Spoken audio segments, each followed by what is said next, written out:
اللهم صل على محمد وآل محمد. أعوذ بالله من الشيطان الرجيم. بسم الله الرحمن الرحيم. En el nombre de Dios, el clemente, el misericordioso, la paz de Dios sea con todos sus profetas, desde Adán hasta Muhammad, salawatullah wa salamu alayhim ajma'in. Si recuerdan, nosotros venimos hablando acerca de la resurrección. Cuando hablamos de la resurrección estamos hablando de la creencia de los musulmanes acerca de la vida después de la muerte. Nosotros creemos que cuando Dios, enaltecido sea, creó al ser humano, lo creó para la eternidad.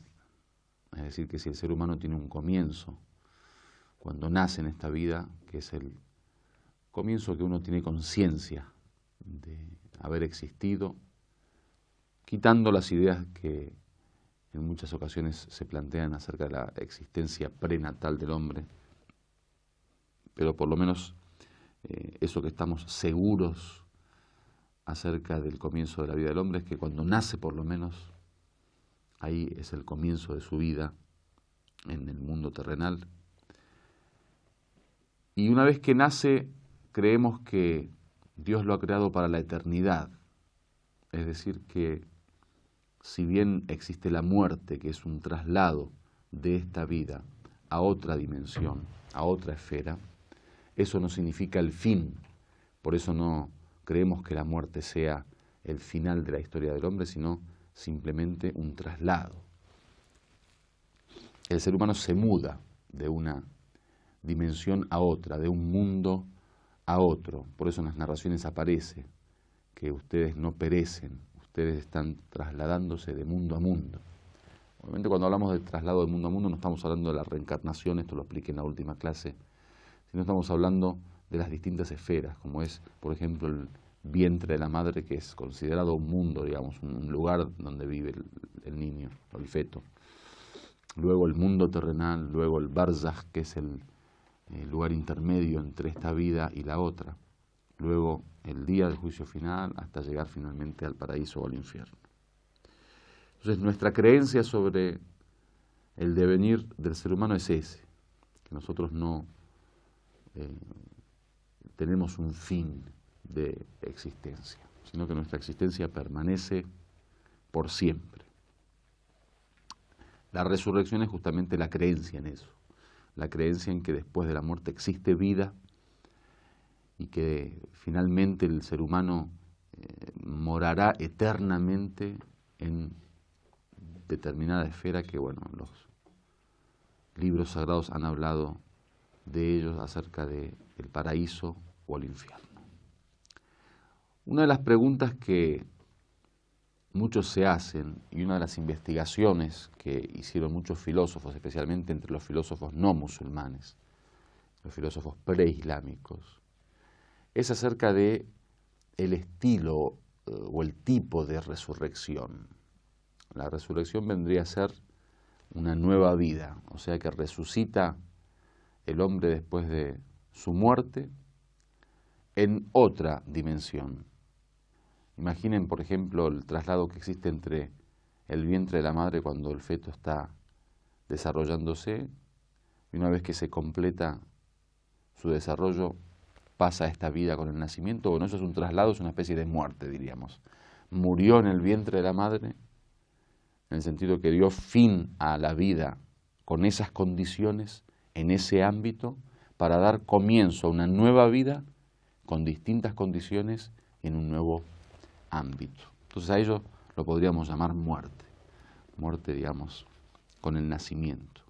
Así como esa muerte, así como ese traslado no es el final, del mismo modo, el tema de la resurrección es simplemente un traslado. La pregunta que se hacían muchos es que si ese traslado es un traslado únicamente espiritual, ya que con la muerte supuestamente el espíritu se separa del cuerpo.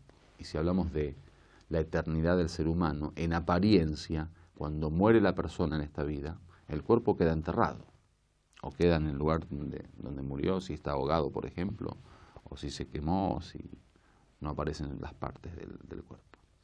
En fin, el cuerpo se separa del espíritu y es el espíritu el que continúa y a ello llamamos eternidad. Entonces la pregunta es, ¿acaso solamente el espíritu resucita antes del día del juicio final y antes del traslado hacia el paraíso y el infierno? ¿O no? Lo que resucita es el cuerpo y el espíritu. O sea, nosotros sabemos que cuando morimos pasamos al barzaj, que es esta etapa intermedia entre la vida terrenal y el paraíso o el infierno, o el día del juicio final. Bueno, en el barzaj sabemos que lo que continúa es el ruh, o el espíritu, ya que el cuerpo queda en la tumba enterrado. Cuando Dios después hace una nueva etapa, cuando el día de la resurrección, cuando resucitan los hombres nuevamente para pasar al día del juicio final y al juzgado divino y finalmente al infierno y al paraíso, lo que resucita es únicamente el ruh, el espíritu, o no, el ser humano resucita en cuerpo y espíritu. Esta es la pregunta que muchos se hicieron, y de hecho muchos filósofos de muchas religiones creen que la resurrección es netamente espiritual y que el cuerpo es de las digamos, características humanas únicamente en el mundo terrenal, y que después de la destrucción del mundo terrenal ya no existen cuerpos. Mientras que nosotros, islámicamente hablando, creemos todo lo contrario. Una de las creencias fundamentales de los detalles de la resurrección, o la creencia en el más allá, es que todos los musulmanes, sunitas y chiitas, en todas las escuelas, y todos los filósofos musulmanes creen que la resurrección es tanto corpórea como espiritual.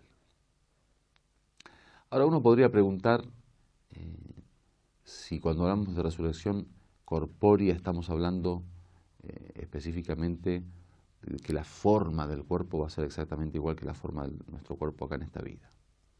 Y si es así, ¿cómo puede ser que vamos a ser eternos cuando ya sabemos que nosotros, la calidad de nuestro cuerpo, por su naturaleza, no nos permite poder vivir eternamente? Estas son preguntas que vamos a contestar en la próxima lección.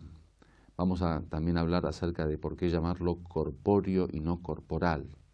Y bueno, a veces uno por costumbre lo llama corporal, pero específicamente la traducción del Ma'ad al-Jismani en árabe es la resurrección corpórea y no corporal, que de eso voy a hablar también en la próxima lección. Y vamos a hablar también sobre la naturaleza de ese cuerpo, que acaso es un cuerpo de carne y hueso normal como el que vivimos ahora, el que tenemos, digamos, en esta vida, o no, y si es así, cómo imaginarlo, y cómo es que Dios resucita al hombre una vez que se ha transformado en polvo o en tierra o en lo que sea. Entonces, estos son específicamente los temas que vamos a tocar en la próxima clase. Walhamdulillahi Rabbil Alamin.